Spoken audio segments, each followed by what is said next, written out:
નમસ્કાર વિદ્યાર્થી મિત્રો, લાસ્ટ ટાઈમ આપણે ધ્રુવીય અણુ અને અધ્રુવીય અણુ કોને કહેવાય છે એ વસ્તુ આપણે સમજી ચૂક્યા છીએ. મેં તમને એવું સમજાવ્યું હતું કે જો ડાઇલેક્ટ્રિક પદાર્થમાં ધન અને ઋણ વિદ્યુતભારોના કેન્દ્રો એક જ બિંદુ પર સંપાત થાય તો તેવા અણુને અધ્રુવીય અણુ કહે છે. યાદ છે? જો ધન અને ઋણ વીજભારોના કેન્દ્રો એક જ બિંદુ પર સંપાત થાય તો તેવા અણુને શું કહેવાશે? અધ્રુવીય અણુ. અને જો ધન અને ઋણ વિદ્યુતભારોના કેન્દ્રો એક જ બિંદુ પર સંપાત થતા ન હોય, એટલે કે કન્ડિશન કંઈક આવી હોય, એક જ બિંદુ પર સંપાત થતા ન હોય, તો એને શું કહેવામાં આવશે? અધ્રુવીય નહીં, પરંતુ કેવા? ધ્રુવીય અણુ.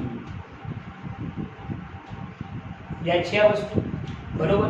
તો એક જ બિંદુ પર સંપાત થતા હોય તો અધ્રુવીય, અને એક જ બિંદુ પર સંપાત ન થતા હોય તો એને શું કહેવાશે? ધ્રુવીય અણુ કહેવાય છે. ઓકે, આ જે અધ્રુવીય અણુઓ છે એ કાયમી ડાયપોલ મોમેન્ટ ધરાવતા નથી, અને જે ધ્રુવીય અણુઓ છે એ કાયમી ડાયપોલ મોમેન્ટ ધરાવે છે. આ વસ્તુ આપણે જોઈ ચૂકેલા છીએ. તો હવે એના ઉપરથી એક નવો ટોપિક આપણે જોવાનો છે કે સમાન વિદ્યુત ક્ષેત્રમાં અધ્રુવીય અણુનું ધ્રુવીભવન કઈ રીતે થાય છે.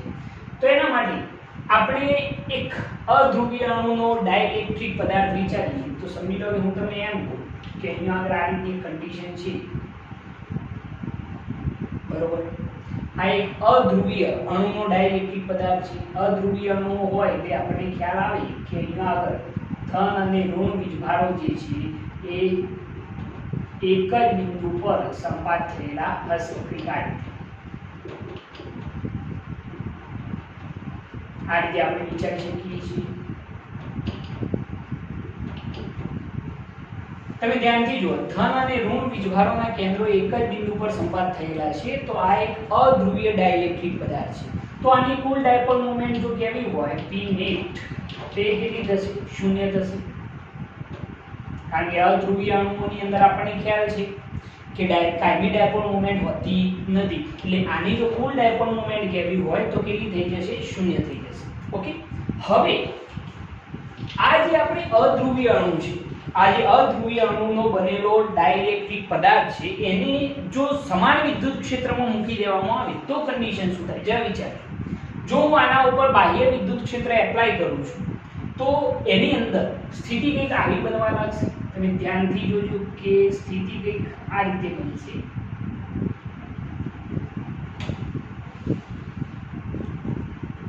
બરોબર. આની અંદર ઋણ વીજભારો બાહ્ય વિદ્યુત ક્ષેત્ર આપણે આ રીતે એપ્લાય કરીએ તો એ વખતે આપણને ખ્યાલ છે કે બાહ્ય વિદ્યુત ક્ષેત્ર ધનથી કઈ તરફ હોય? ઋણ તરફ હોય. એટલે અહીંયા આગળ સ્થિતિ કંઈક આવી બનવા લાગશે કે આનું પોલેરાઇઝેશન થવા લાગશે. કંઈક આ રીતે.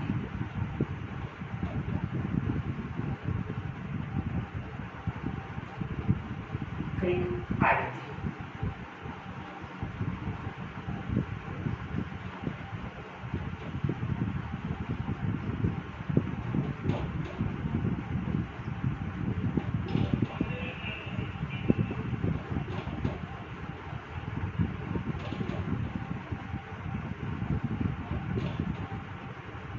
આ રીતે તમે ધ્યાનથી જો, અહીંયા આગળ પોલરાઇઝેશન થવા લાગ્યું છે કે આ જે ધન અને ઋણ વીજભારોના કેન્દ્રો એક જ બિંદુ પર સંપાત થયેલા હતા, અને એની અંદર જો મેં બાહ્ય વિદ્યુત ક્ષેત્ર એપ્લાય કર્યું છે તો એ વખતે એની અંદર ઋણ વીજભારો આ તરફ ખેંચાવા લાગે છે અને ધન વીજભારો આ તરફ ખેંચાવા લાગે છે. એટલે કે એનું શું થવા લાગે છે? ધ્રુવીભવન થવા લાગે છે. ધ્યાનથી જો, અહીંયા આવો, પહેલા સ્થિતિ આવી હતી, હવે આવી થવા લાગી છે.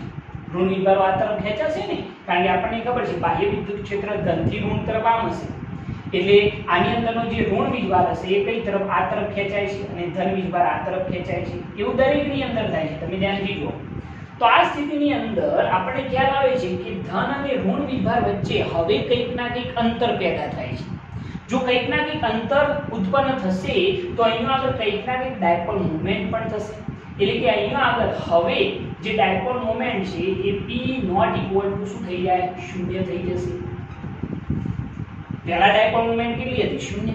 પરંતુ જેવું મેં બાહ્ય વિદ્યુત ક્ષેત્ર એપ્લાય કર્યું એટલે તરત જ એનું ધ્રુવીભવન, પોલરાઇઝેશન થવા લાગે છે, અને ઋણ વીજભારો આ તરફ, ધન વીજભારો આ તરફ, એટલે કે બંને વચ્ચે કંઈક ના કંઈક સ્પેસ આપવા લાગી છે. તો કંઈક ના કંઈક ડાયપોલ મોમેન્ટ પણ હશે. અહીંયા આગળ જેમ જેમ આપણે બાહ્ય વિદ્યુત ક્ષેત્ર વધારે જઈએ છીએ તેમ તેમ ડાયપોલ મોમેન્ટ પણ વધતી જશે. કઈ રીતે જરા જોજો કે અહીંયા આગળ સપોઝ આપણે એક જ અણુ માટે વાત કરીએ તો શરૂઆતમાં સ્થિતિ કંઈક આવી હોય, આ ઋણ વીજભાર, આ ધન વીજભાર, આ વખતે વિદ્યુત ક્ષેત્ર આપણે કહીએ E1 જેટલું છે, બરોબર છે. અને જો E2 આપણે વધારીએ, વિદ્યુત ક્ષેત્ર હજુ વધારીએ, E1 કરતા વધારીએ છીએ તો સ્થિતિ કંઈક આવી બનશે, આ રીતે. તમે જુઓ છો કે આ બંને વચ્ચેનું ડિસ્ટન્સ જેટલું હતું એના કરતા અહીંયા આગળ ડિસ્ટન્સ શું થાય છે, વધે છે. એટલે કે આની ડાયપોલ મોમેન્ટ જો આપણે P1 કહીએ અને આની જો P2 કહીએ તો P2 ગ્રેટર દેન શું આવશે, P1, ડાયપોલ મોમેન્ટ વધશે. આના કરતા આની ડાયપોલ મોમેન્ટ શું થાય, વધી જશે. કઈ કન્ડિશનમાં, તો ધ્યાન રાખવાનું કે E2 ગ્રેટર દેન શું હોવું જોઈએ, E1. આના કરતા વિદ્યુત ક્ષેત્ર વધે તો ડાયપોલ મોમેન્ટ પણ શું થશે, વધશે, બરોબર છે. અહીંયા આગળ એ વસ્તુ નોંધવા જેવી છે કે અહીંયા આગળ બાહ્ય વિદ્યુત ક્ષેત્ર અને ડાયપોલ મોમેન્ટ બંને એક જ દિશામાં હશે. કેમ કે બાહ્ય વિદ્યુત ક્ષેત્ર આ દિશામાં, ડાયપોલ મોમેન્ટ તમને યાદ હશે ઋણથી ધન તરફ એ પણ આ દિશામાં થશે, એટલે કે બંને એક જ દિશામાં થવાની છે. પરંતુ અહીંયા આગળ એ વસ્તુ પકડવાની છે કે જો વિદ્યુત ક્ષેત્ર વધારવામાં આવે, આ જે નોન પોલર ડાઇલેક્ટ્રિક પદાર્થ હતો એની અંદર આપણે શું કરેલું છે, તો પહેલા વિદ્યુત ક્ષેત્ર હતું E1, એના પછી આપણે વિદ્યુત ક્ષેત્રમાં વધારો કરી અને કેટલું કર્યું, E2. જો વિદ્યુત ક્ષેત્ર વધે છે તો અહીંયા આગળ ડાયપોલ મોમેન્ટ પણ શું થાય છે, વધે છે. કારણ કે આપણે જાણીએ છીએ ડાયપોલ મોમેન્ટ P બરાબર શું થાય, 2 * 2a.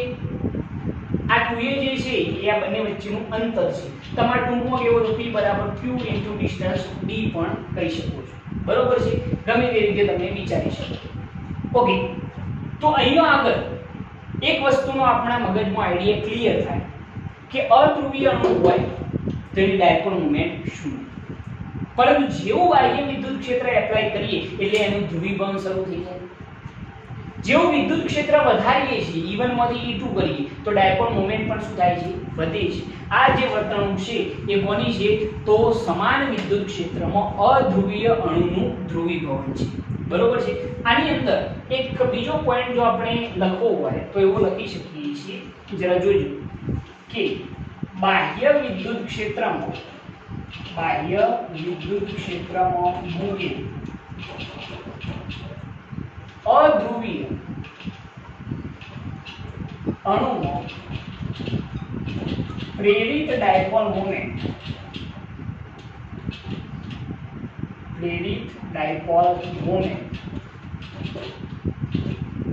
વિદ્યુત ક્ષેત્રની દિશામાં,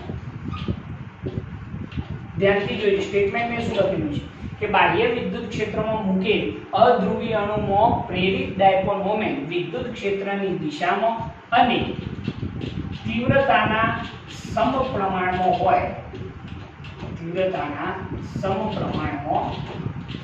હોય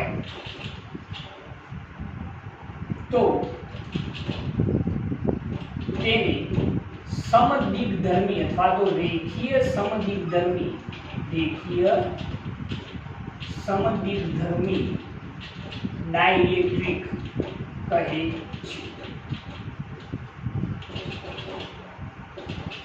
એક સરસ વ્યાખ્યા બની શકે છે કે રેખીય સમદિગ્ધર્મી ડાઇલેક્ટ્રિક કોને કહેવાય. તો મેં શું લખેલું છે કે બાહ્ય વિદ્યુત ક્ષેત્રમાં મૂકેલ અધ્રુવીય અણુમાં પ્રેરિત ડાયપોલ મોમેન્ટ વિદ્યુત ક્ષેત્રની દિશામાં, પ્રેરિત ડાયપોલ મોમેન્ટ કેવી, વિદ્યુત ક્ષેત્રની દિશામાં અને તીવ્રતાના સમપ્રમાણમાં હોય તો તેને શું કહેવાશે, રેખીય સમદિગ્ધર્મી ડાઇલેક્ટ્રિક પદાર્થ કહે છે, બરોબર છે. એની વ્યાખ્યા થઈ ગઈ. વ્યાખ્યા બહુ સિમ્પલ છે કે બાહ્ય ક્ષેત્રમાં મૂકેલ અધ્રુવીય અણુમાં પ્રેરિત ડાયપોલ મોમેન્ટ એ વિદ્યુત ક્ષેત્રની દિશામાં, પ્રેરિત ડાયપોલ મોમેન્ટ વિદ્યુત ક્ષેત્રની દિશામાં અને તીવ્રતાના સમપ્રમાણમાં હોય તો તેને રેખીય સમદિગ્ધર્મી ડાઇલેક્ટ્રિક કહે છે. ઓકે, હવે અહીંયા આગળ આખા ડાઇલેક્ટ્રિક પદાર્થની કુલ ડાયપોલ મોમેન્ટ કેવી હોય તો તમે શું કરશો, કઈ નહીં, દરેકે દરેક જે અધ્રુવીય અણુની ડાયપોલ મોમેન્ટ છે એનો સરવાળો કરતો તમને શું મળશે, પરિણામી ડાયપોલ મોમેન્ટ મળી જશે. તો અહીંયા આગળ એ પણ લખીએ કે દરેક અધ્રુવીય અણુની ડાયપોલ મોમેન્ટ નો સરવાળો કરતો ડાઇલેક્ટ્રિકની કુલ ડાયપોલ મોમેન્ટ મળે છે. મેં શું લખેલું છે કે દરેક અધ્રુવીય અણુની ડાયપોલ મોમેન્ટનો સરવાળો કરતો ડાઇલેક્ટ્રિક પદાર્થની આખા ડાઇલેક્ટ્રિક પદાર્થની શું મળશે તો કુલ ડાયપોલ મોમેન્ટ મળશે. તો આ કોના માટે વાત થઈ રહી છે તો અધ્રુવીય અણુના ધ્રુવીભવનની વાત થઈ રહી છે. ખ્યાલ છે આની અંદર? ઓકે.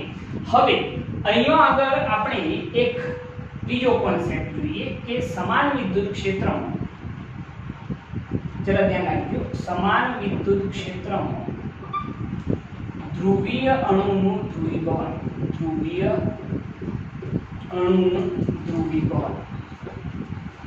હવે જોજો, હવે ધ્રુવીય અણુની વાત છે. આપણને ખ્યાલ છે ધ્રુવીય અણુ કાર્ડિક ડાયપોલ મોમેન્ટ ધરાવે છે. તો એ સ્થિતિની અંદર આપણે જો વાત કરીએ તો અહીંયા આગળ એક ધ્રુવીય અણુ ધરાવતો એક ડાઇલેક્ટ્રિક પદાર્થ આપણે વિચારીએ, બરોબર છે. આ એક ડાઇલેક્ટ્રિક પદાર્થ છે જેની અંદર ધ્રુવીય અણુ વિચારવા હોય તો આપણે આ રીતે વિચારી શકીએ છીએ.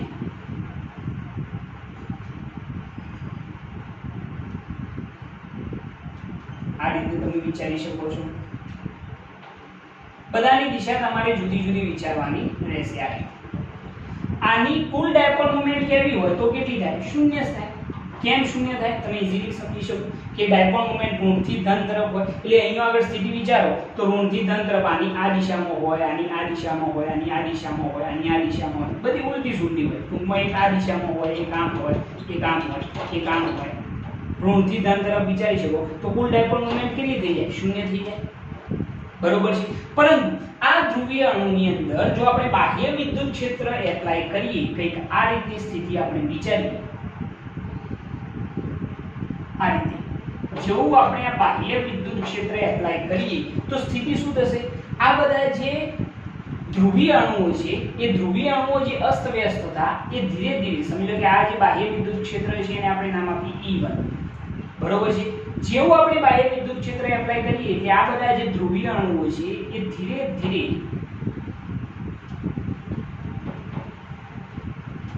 એની ડાયપોલ મોમેન્ટ એક જ દિશામાં થવાનો પ્રયત્ન કરે છે. ધ્યાનથી જુઓ.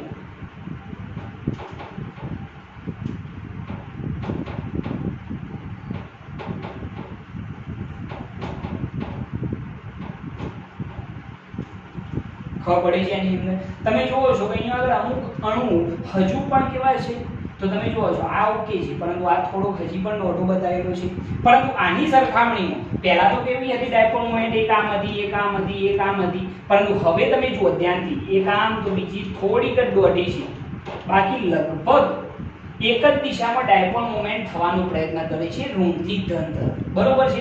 હજુ જો આપણે પરફેક્ટ લાવવી હોય તો આપણે વિદ્યુત ક્ષેત્ર વધારીએ, બરોબર. અહીંયા આગળ P1 = 0 થઈ. હવે ડાયપોલ મોમેન્ટ શૂન્ય થશે નહીં. અહીંયા ડાયપોલ મોમેન્ટ કેટલી હતી? શૂન્ય, કારણ કે બધા જુદી જુદી દિશામાં હતી ડાયપોલ મોમેન્ટ. પરંતુ હવે ડાયપોલ મોમેન્ટની દિશા એક જ દિશામાં થવાનો પ્રયત્ન કરે છે એટલે કે કુલ ડાયપોલ મોમેન્ટ હવે શૂન્ય નથી. અહીંયા આગળ આપણે જો વિદ્યુત ક્ષેત્ર હજુ થોડું વધારીએ, કંઈક આ રીતે બાહ્ય વિદ્યુત ક્ષેત્ર E2 કરીએ, થોડુંક વધારીએ છીએ તો એ વખતે ધ્યાનથી જુઓ શું ફેરફાર થયો છે.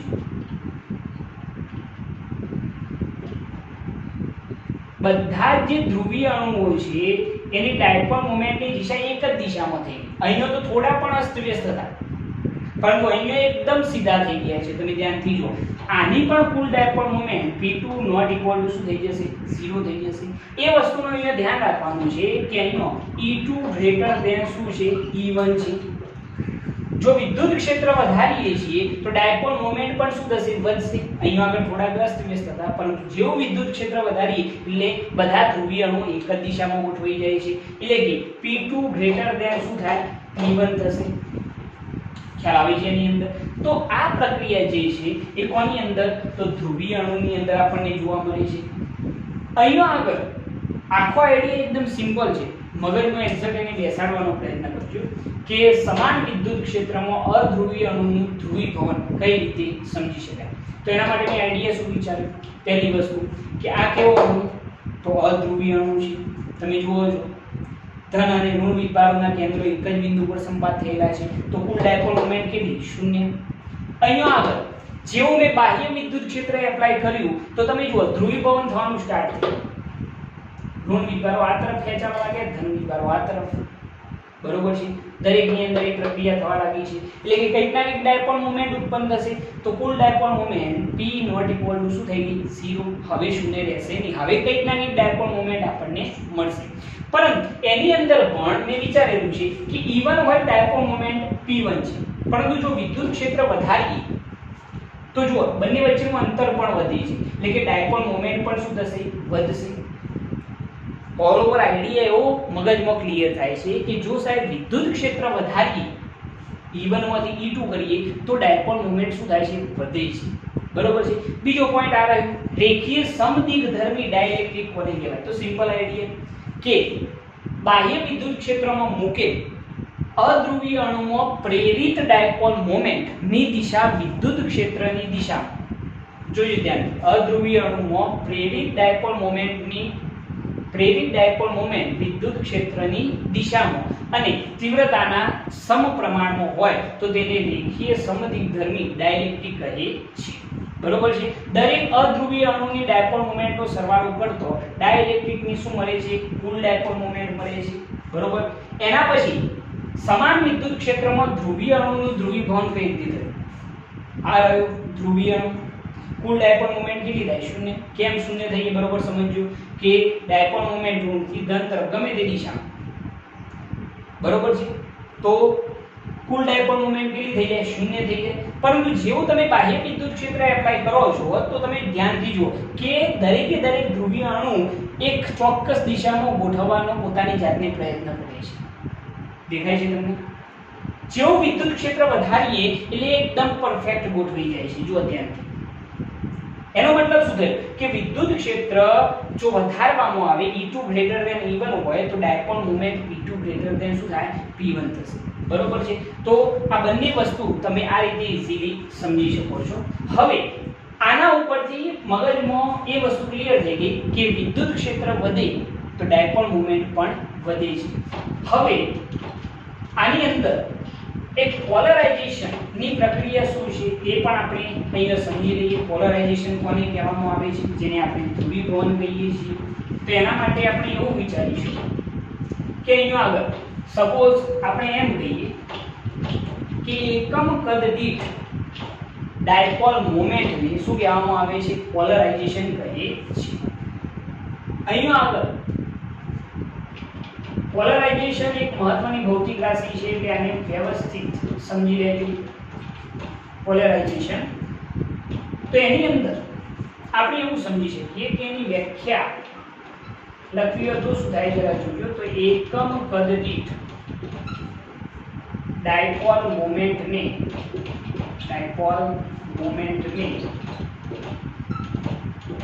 પોલરાઇઝેશન અથવા તો ધ્રુવીભવન કહે છે.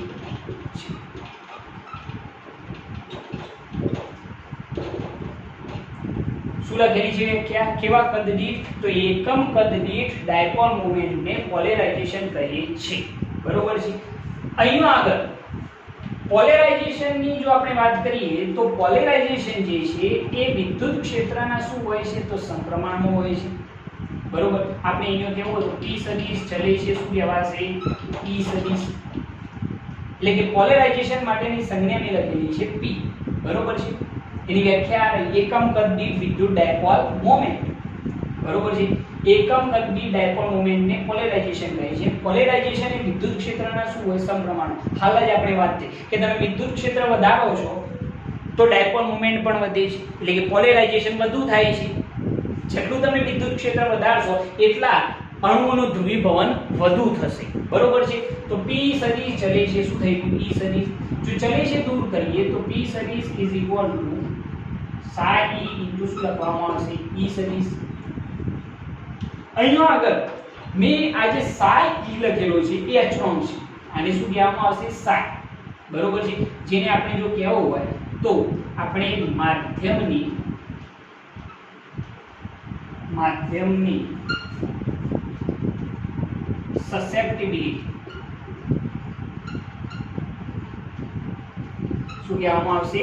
માધ્યમની સસેપ્ટિબિલિટી psi e બરોબર છે, એ તમારે યાદ રાખવાની છે. આ સૂત્ર પણ યાદ રાખજો, જે તમારે કામમાં પણ આવશે. ઓકે, એના પછી એક થોડીક બીજી વાત એ કરી લઈએ કે અહીંયા આગળ જ્યારે આપણે ધ્રુવીય અથવા તો અધ્રુવીય અણુને બાહ્ય વિદ્યુત ક્ષેત્રમાં મૂકીએ છીએ તો એની અંદર કંઈક ના કંઈક ડાયપોલ મોમેન્ટ પ્રેરિત થશે. આ વસ્તુ એક સમજવા જેવી. આ વસ્તુ યાદ રાખજો કે કોઈ પણ ધ્રુવીય અણુ કે અધ્રુવીય અણુ, ધ્રુવીય અણુ કે અધ્રુવીય અણુને બાહ્ય વિદ્યુત ક્ષેત્રમાં મૂકતો, બાહ્ય વિદ્યુત ક્ષેત્રમાં મૂકતો પ્રેરિત અથવા તો એમ કહીએ બાહ્ય વિદ્યુત ક્ષેત્રમાં મૂકતો ડાયપોલ મોમેન્ટ પ્રેરિત થાય છે. કોઈ પણ ધ્રુવીય અણુ હોય પછી અધ્રુવીય અણુ હોય, એને જો આપણે બાહ્ય વિદ્યુત ક્ષેત્રમાં મૂકીશું તો એની અંદર ડાયપોલ મોમેન્ટ પ્રેરિત થશે જ. બરોબર છે? ઓકે, અહીંયા આગળ જો આપણે એવી વાત કરીએ કે સમજી લો કે હું અહીંયા આગળ એક ડાઇલેક્ટ્રિક પદાર્થ વિચારું એક આ રીતે. બરોબર છે, જેની અંદર ધ્રુવીભવન થયેલું છે, આપણે બાહ્ય વિદ્યુત ક્ષેત્ર કહી દઈએ E. બરોબર છે, તો એની અંદર કઈ સ્થિતિ આવી રહેવાની છે? ધન વિદ્યુતભાર અહીંયા આવશે, ઋણ વિદ્યુતભાર અહીંયા કોઈ આ રીતની સ્થિતિ હશે, અહીંયા આ રીતની. આપણે આ રીતે ધ્રુવીભવન પોલરાઇઝેશન થયેલું અહીંયા આગળ વિચારવાનું રહેશે.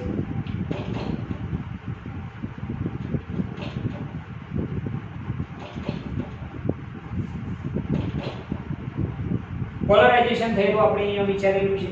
ઓકે, હવે જરા જોજો કે આ રીતની સ્થિતિ હોય તે વખતે આપણા માઇન્ડમાં એવો પ્રશ્ન થાય કે સાહેબ આટલા વિસ્તારમાં જો હું વિચારું, જરા જોજો આ અવાહક પદાર્થોની વાત છે, ડાઇલેક્ટ્રિક પદાર્થોની વાત છે. આટલા વિસ્તારમાં વિદ્યુત ક્ષેત્ર ટોટલ કેટલું થઈ જાય? 0. અથવા તો કુલ વિદ્યુત ભારની પૃષ્ઠ ઘનતા કેવી હોય? વિદ્યુત ભાર કેટલા થઈ જાય? 0 થશે. કુલ વિદ્યુત ભાર કેટલો થશે? 0. કેમ 0 થાય એનું કારણ તમને ખબર પડવી જોઈએ કે અહીંયા આગળ ધન અને ઋણ એકબીજાની અસર નાબૂદ કરશે, અહીંયા પણ ધન અને ઋણ એકબીજાની અસર નાબૂદ કરશે, અહીંયા પણ અને અહીંયા પણ. તો આટલા વિસ્તારમાં તો કુલ વિદ્યુત ભાર કેટલો થઈ ગયો? 0. પરંતુ સમગ્ર ડાઇલેક્ટ્રિક પદાર્થનો કુલ વિદ્યુત ભાર 0 થશે નહીં. કેમ? કારણ કે અહીંયા આગળ તમે જુઓ છો કે આ જે સપાટી છે ડાઇલેક્ટ્રિકની, જ્યાં આગળ ઋણ વીજભાર છે, અહીંયા આગળ આ ધન વીજભાર છે, એ તો બાકી જ રહે ને, કે જેના લીધે આ વિસ્તારની પૃષ્ઠ ઘનતા કેવી હોય તો આપણે કહી શકીએ છીએ સિગ્મા p. પોલરાઇઝેશનના લીધે પૃષ્ઠ ઘનતા છે એટલા માટે શું લખેલું છે? Sigma p. પરંતુ એ કેવી આવશે? ઋણ. આ વિસ્તારની પૃષ્ઠ ઘનતા કેવી હોય તો એ શું આવશે? Plus sigma p. બરોબર છે, એટલે કે અહીંયા આગળ જે વિદ્યુત ભારની પૃષ્ઠ ઘનતા છે એ કોના લીધે છે? તો એ બંધિત ઇલેક્ટ્રોન, આ જે દેખાય છે બંધિત વિદ્યુત ભાર કહી શકો છો, બંધિત જે વિદ્યુત ભાર છે એના લીધે આ પૃષ્ઠ ઘનતા છે. તો અહીંયા આગળ સ્ટેટમેન્ટ લખવું હોય તો લખી શકાય કે અહીં વિદ્યુત ભારની પૃષ્ઠ ઘનતા, વિદ્યુત ભારની પૃષ્ઠ ઘનતા બંધિત વિદ્યુત ભારોના લીધે છે. કોના લીધે છે? તો બંધિત વિદ્યુત ભારો જે આ રહ્યા. બાકી બાહ્ય વિદ્યુત ક્ષેત્રની અંદર જો પૃષ્ઠ ઘનતા કેવી હોય તો એ કેવી આવે? આ ધનથી ઋણ તરફ હોય તો આ તરફ શું આવે? સિગ્મા. આ પ્લસ આવે અને આ તરફ કેવું બધું સિગ્મા શું આવે? માઈનસ આવે. પરંતુ બંધિત વિદ્યુત ભારોના લીધે પૃષ્ઠ ઘનતા અહીંયા કેવી આવે? માઈનસ. આ ધન છે, આ માઈનસ આવે, ધ્યાનથી જો. આ ઋણ છે તો અહીંયા આગળ કેવી આવે છે? ધન આવે છે. પરંતુ આ જે પૃષ્ઠ ઘનતા છે કોના લીધે? તો ડાઇલેક્ટ્રિકના બંધિત વિદ્યુત ભારોના લીધે છે. બરોબર છે? તો આ રીતે આપણે આખરે પોલરાઇઝેશન સમજી શકીએ છીએ. આ સૂત્ર તમારે ખાસ યાદ રાખવાનું છે અને એ વસ્તુ ધ્યાનમાં રાખજો કે કોઈ પણ ડાઇલેક્ટ્રિક પદાર્થ હોય તો એની અંદર જો આપણે પોલરાઇઝેશન વધારવું હોય, એટલે કે ધ્રુવીભવન વધારવું હોય, ડાયપોલ મોમેન્ટ વધારવી હોય તો એના માટે શું વધારવું પડશે? તો વિદ્યુત ક્ષેત્ર વધારવું પડશે. જેવું તમે વિદ્યુત ક્ષેત્ર વધારશો એટલે ઓટોમેટિક પોલરાઇઝેશન શું થશે? વધશે. બરોબર છે? તો આજે આપણે કેટલા ટોપિક જોયેલા છે? તો આપણે સમાન વિદ્યુત ક્ષેત્રમાં પહેલા શું મૂક્યો? અધ્રુવીય અને એનું ધ્રુવીભવન સમજ્યા. બરોબર છે. એના પછી સમાન વિદ્યુત ક્ષેત્રમાં આપણે ધ્રુવીય અણુ વિચાર્યો. બંનેની અંદર જો વિદ્યુત ક્ષેત્ર વધે તો ડાયપોલ મોમેન્ટ શું થાય છે? વધે છે. અને એના પછી આપણે વાત કરેલી છે પોલેરાઇઝેશન. આ દરેક ટોપિકને વ્યવસ્થિત સમજો, સાથે સાથે એને નોટ ડાઉન પણ કરતા રહો. ઓકે, નેક્સ્ટ ટાઈમ આપણે એક નવા વિડિયો સાથે હાજર થઈશું. ત્યાં સુધી જય ભારત, જય હિન્દ.